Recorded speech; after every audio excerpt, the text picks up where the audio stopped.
Aujourd'hui, ce qu'on va s'apprêter à faire, c'est embouteiller. Embouteiller une batch de bière. Première chose à savoir, c'est que quand on embouteille, il faut s'assurer que nos bouteilles sont bien propres, autant à l'extérieur qu'à l'intérieur, et bien aseptisées. Pour aseptiser les bouteilles, ce que j'utilise, c'est de l'iodophore. Ça vient en petite bouteille comme ça, c'est de l'iode. Et j'utilise aussi ce qu'on appelle une sulfiteuse. La solution d'iodophore se trouve dans la sulfiteuse. Et puis, avec la sulfiteuse, tout ce qu'on a à faire, c'est bien presser. Vous l'envoyer dans la bouteille, tremper le goulot, et puis l'envoyer sur l'arbre pour le faire s'ébouter. Donc, on fait ça avec toutes les bouteilles, une à une, jusqu'à temps qu'on a la quantité désirée de bouteilles.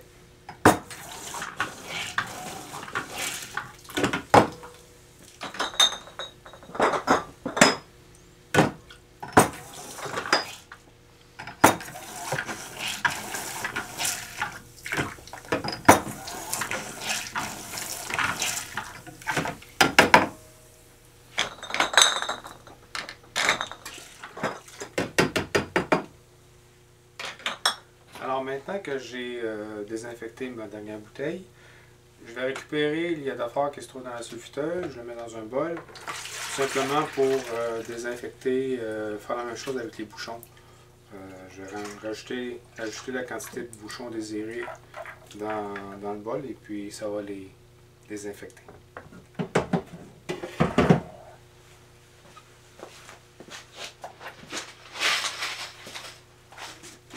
Toujours approximatif.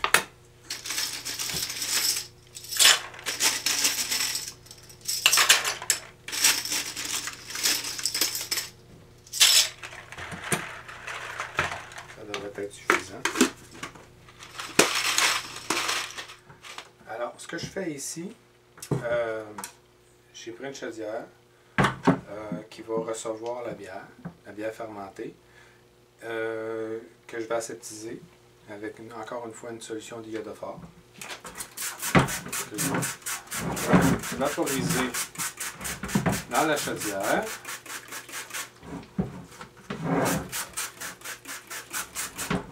Pour bien aseptiser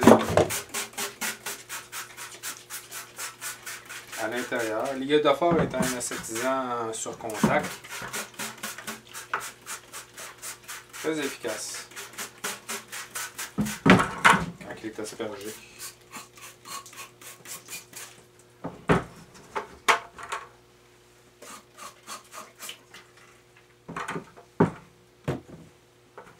J'ai ici dans le fond de ma chaudière un petit robinet qui va m'aider tout à l'heure quand que je vais embouteiller. Très très pratique. On égoutte bien. Alors ici j'ai mon eau qui est en train de bouillir. J'ai ma tasse à mesurer. Que j'aseptise correctement avec ma solution d'iodophore. J'ai le sucre ici, le dextrose. J'ajoute à la tasse. C'est environ 130 grammes pour une batch de bière de 23-24 litres. Si on peut voir, c'est à peu près l'équivalent, un petit peu moins d'une tasse, à peu près une tasse, à peu près une tasse et demie. Un peu plus, une tasse 3/4.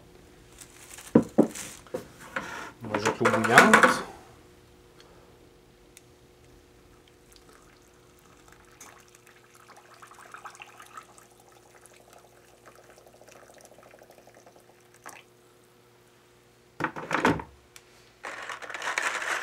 La cuillère aseptisée.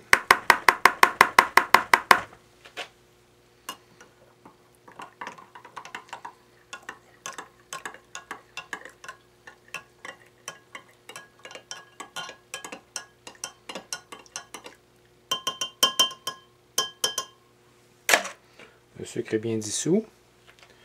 Je vais mettre à l'intérieur de la chaudière et précédemment aseptisé.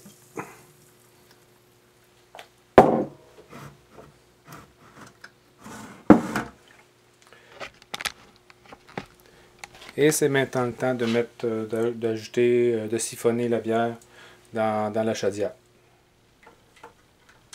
Alors, on s'assure que la tuyauterie passe bien. Un petit coup de pompe. Et puis voilà.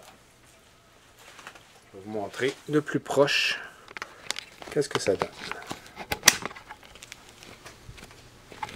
Alors on a ici la blonde qui s'écoule directement dans la chaudière dans laquelle j'ai, si vous vous rappelez, j'ai mis l'eau sucrée.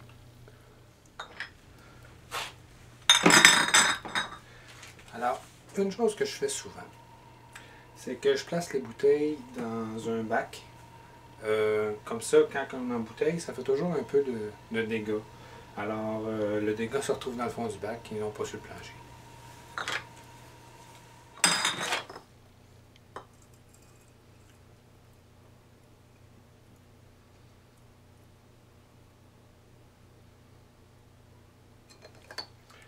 Ce qui est magique, c'est que aussitôt que la bière arrive juste sur le côté du goulot, sur le bord du goulot, on retire la tige et puis la bouteille est remplie juste à la bonne quantité.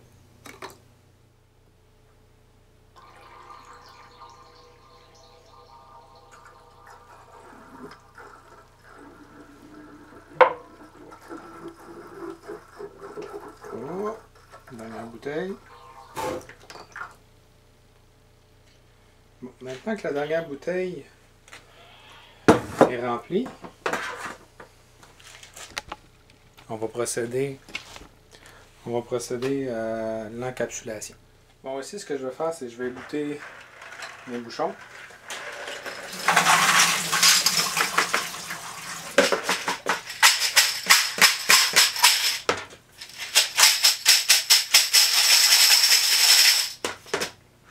Toujours penser à la règle d'or qui dit que tout ce qui touche à la bière doit être aseptisé.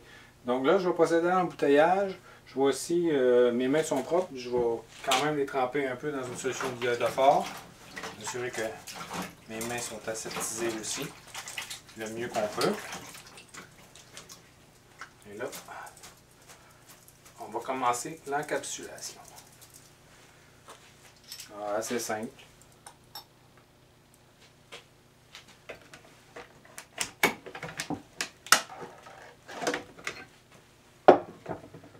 C'est pas plus compliqué que ça.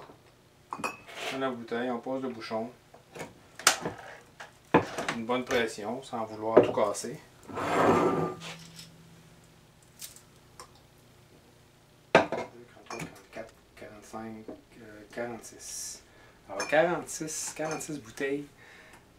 46 bouteilles de bonne bière. C'est 46 bouteilles de 500 ml. C'est ce que va vous donner une batch d'environ 24 litres. Et puis, la bière va être prête dans environ 1 à 2 semaines. Ce qui va se passer entre-temps, à l'intérieur des bouteilles, les levures vont consommer le sucre qu'on a ajouté tout à l'heure. Ce faisant, vont gazer de leur CO2 les bouteilles. Et il va se former la ligne, c'est-à-dire le fond, une couche dans le fond de la bouteille où les levures mortes vont se déposer. Là, ce qu'il me reste à faire, c'est de rincer les bouteilles pour enlever la bière qui a pu couler sur la paroi tout à l'heure en embouteillage. Et puis, dans 3 à 4 semaines, dans 3 semaines, on va pouvoir déguster cette super blonde qui se trouve dans ces bouteilles. Ciao, salut!